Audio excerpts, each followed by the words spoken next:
ginagawa ni Agent Morales sa kanyang paglantad sa Senate investigation?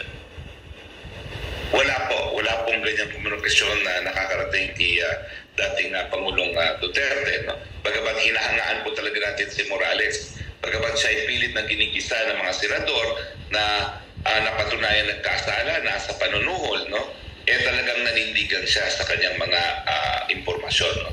Sa tingin ko naman, kahit siya ay pilit na binuli ng ilang mga senador kahapon, at yan naman talaga ang dapat itawag natin, binuli siya, no?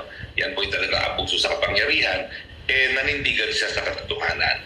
At yan naman na atin sinasabi sa taong bayan, the truth shall set us free. Tignan niyo po si Agent Morales. Pilit na talagang dinidiin, hindi naman nila nadiin dahil ang kanya lang naman ay isiwalat ang katotohanan. No?